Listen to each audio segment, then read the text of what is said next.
जय श्री हरि विष्णु। जब जीवन में पापों का बोझ बढ़ जाता है, जब मनोकामनाएं अधूरी रह जाएं और जब हर प्रयास के बाद भी सुख शांति दूर नजर आए, तब भगवान श्री हरि विष्णु का एक पवित्र व्रत ऐसा है जो सभी दुखों का नाश कर हर मनोकामना को पूर्ण करने की शक्ति रखता है। वह है पावन कामदा एकादशी व्रत। चैत्र मास के शुक्ल पक्ष में आने वाली यह दिव्य एकादशी न केवल पापों का नाश करती है, बल्कि संतान सुख, समृद्धि और मोक्ष तक का मार्ग प्रशस्त कर देती है। कहा जाता है कि इस व्रत की कथा को श्रद्धा से सुनने मात्र से मनुष्य के जीवन में बड़े बड़े दोष भी समाप्त हो जाते हैं। तो आइए श्रद्धा और विश्वास के साथ सुनते हैं पावन कामदा एकादशी व्रत कथा, जो आपके जीवन में सुख शांति समृद्धि का द्वार खोल सकती है। जय श्री हरि विष्णु। कुंती पुत्र ने कहा, हे यदुनाथ, आपको अनेक बार नमन है। अब मैं आपसे चैत्र माह के शुक्ल पक्ष की एकादशी के वर्णन के लिए विनती करता हूँ। कृष्ण भगवान ने कहा, हे नरेश, मैं तुम्हें वह प्राचीन कथा सुनाता हूँ जो राजा दिलीप ने महर्षि वशिष्ठ जी से सुनी थी। राजा दिलीप ने पूछा, हे ऋषिराज वशिष्ठ जी, इस चैत्र माह के शुक्ल पक्ष की एकादशी का क्या नाम है? कौन इसका देव है और क्या इसकी विधि है? वह सब आप मुझे बतलाएं। इस पर वशिष्ठ जी ने कहा, हे राजन, इस एकादशी को कामदा एकादशी कहते हैं। यह सब पापों का इस प्रकार विनाश करती है जैसे अग्नि सूखी लकड़ी को जलाकर राख बना देती है। वैसे ही कामदा एकादशी उपवास के पुण्य प्रभाव से सारे पाप भी उसी प्रकार जलकर राख हो जाते हैं और यह पुत्र प्राप्ति में भी सहायक होती है। प्राणी निम्न योनि से छुटकारा पाकर अंत में परम धाम मोक्ष को पाता है। अब मैं तुम्हें इसका महत्व बतलाता हूँ। मन को वश में करके यह कथा सुनो। पुरातन काल में एक नगर जिसका नाम भोगीपुर था, जहाँ पर अनेक ऐश्वर्य से युक्त महाराज पुंडरीक का शासन था। उस नगर में अनेकों अप्सराएं, गंधर्व, किन्नर भी रहते थे। वह नगर संपूर्ण ऐश्वर्य से युक्त तथा धन धान से परिपूर्ण था।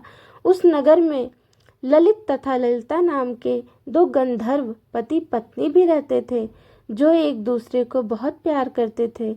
उन्हें वियोग बिल्कुल पसंद न था। वैसा होने पर वे बहुत व्याकुल हो जाते थे। वे बहुत ही आलीशान और संपूर्ण वैभव से युक्त भवन में रहते थे। एक दिन राजा पुंडरीक की राजसभा में गंधर्वों द्वारा गायन वादन हो रहा था। वहां पर ललित गंधर्व भी गायन वादन कर रहे थे। किसी कारणवश उसकी प्रियतमा ललिता वहां नहीं थी। उसी के वियोग में ललित गंधर्व अशुद्ध गायन कर रहा था, तो अन्य गंधर्वों ने नरेश से ललित की शिकायत कर दी। इस पर पुंडरीक नरेश अति क्षुब्ध हुए। उसने भी ललित की त्रुटि को देखा तो उसने अत्यंत ही कुपित हो उसे श्राप दे दिया, तू अपनी पत्नी के वियोग में मेरी सभा में अशुद्ध गायन कर रहा है, अतः तू मानव भक्षी व कच्चा मांस खाने वाला राक्षस बन जा। तू महानीच है, तू अब अपने दुष्कर्मों का फल भोग। राजा के श्राप से ललित गंधर्व उसी समय अति भयंकर व भयानक मुख वाला राक्षस बन गया। उसके नेत्र सूर्य चंद्रमा की तरह विशाल हो गए। मुख से आग बरसने लगी। नाक पर्वत की कंदरा के समान विकृत व लंबी हो गई। गर्दन पहाड़ जैसी हो गई। सर के बाल पर्वतों पर उगने वाले वृक्षों के समान लंबे हो गए। भुजाएं 2-2 योजन लंबी हो गई। उसकी देह 8 योजन ऊंची हो गई। वह एक विकराल आकृति वाला राक्षस बन गया। अब वह अति दुखित हो गया। कर्म अनुसार ललिता भोगने लगा। अपने पति का यह हाल देखकर बहुत दुखी हुई और विचार मग्न हो अपने पति का इस हाल से उद्धार करने के बारे में सोचने लगी कि मैं कहाँ जाऊं और क्या करूं। राक्षस रूपी ललित भी वन वन घूमकर जीव हत्या कर पाप कर्म करता हुआ घूमने लगा। उसकी पत्नी भी उसके साथ रहने लगी।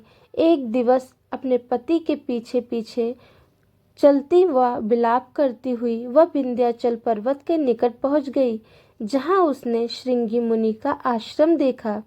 वह आश्रम में श्रृंगी मुनि के पास जा प्रणाम कर उनसे अपने पति का सारा हाल बताकर उनके उद्धार के लिए अनुनय विनय करने लगी। उसे देखकर श्रृंगी मुनि बोले कि हे सुभागे, तुम कौन हो और यहाँ किस लिए आई हो? ललिता ने श्रृंगी मुनि को बतलाया कि वह वीरधन्व नामक गंधर्व की पुत्री ललिता है। उसका पति महाराज पुंडरीक के श्रापवश एक भयानक राक्षस बन गया है। यही मेरे दुख का कारण है। अतः अब आप मुझे मेरे पति का राक्षस योनि से मुक्ति का श्रेष्ठ उपाय बतलाएं। तब ऋषिराज बोले, हे गंधर्व पुत्री ललिता, अब चैत्र मास की शुक्ल पक्ष की एकादशी कामदा अति शीघ्र आने वाली है। उसके उपवास करने से मनुष्य के समस्त कार्य शीघ्र ही सिद्ध हो जाते हैं। यदि तू उसके उपवास के पुण्य को अपने पति को देगी तो उपवास के पुण्य से तेरा पति राक्षस योनि से मुक्ति पा अपने वास्तविक रूप को पा लेगा और राजा द्वारा दिया गया श्राप भी समाप्त हो जाएगा। मुनि के आदेश अनुसार ललिता ने प्रसन्नता पूर्वक कामदा एकादशी उपवास को नियम व विधि से पूरा किया। द्वादशी को विद्वानों ब्राह्मणों की उपस्थिति में उसने एकादशी के उपवास का पुण्य अपने पति को दे दिया और भगवान से प्रार्थना करने लगी, हे प्रभु, मैंने जो यह उपवास किया है उसका फल मेरे पति देव को मिले, जिससे उनकी राक्षस योनि शीघ्र छूट जाए। एकादशी का फल देते ही उसका पति राक्षस योनि से मुक्त हो अपने वास्तविक रूप में लौट आया तथा पहले की तरह रूपवान हो गया। फिर दोनों स्वर्ग से आए विमान में आरूढ़ हो देवलोक को चले गए। कृष्ण भगवान ने कहा, हे धर्मराज युधिष्ठिर, जो प्राणी कामदा एकादशी उपवास को विधि और नियम से पूरा करते हैं वे कुयोनि से छुटकारा पाकर महान गति पाते हैं। यह एक उच्च कोटि का उपवास है, अतः इसकी कथा या उपवास को करने वाले को वाजपेयी यज्ञ का फल प्राप्त होता है। यह थी पावन कामदा एकादशी व्रत कथा, जिसे श्रद्धा और विश्वास के साथ सुनने मात्र से मनुष्य के सभी पापों का नाश हो जाता है और जीवन में सुख शांति तथा समृद्धि का आगमन होता है। भगवान श्री हरि विष्णु आप सभी की मनोकामना पूर्ण करें और आपके जीवन में सदैव खुशियों की वर्षा बनाए रखें। अगर आपको यह पावन कथा और जानकारी अच्छी लगी हो तो वीडियो को लाइक करें, अपने प्रियजनों के साथ शेयर करें और कमेंट में जय श्री हरि विष्णु अवश्य लिखें। ऐसी ही धार्मिक कथाएं और व्रत की जानकारी पाने के लिए हमारे चैनल को सब्सक्राइब करना न भूलें। जय श्री हरि विष्णु।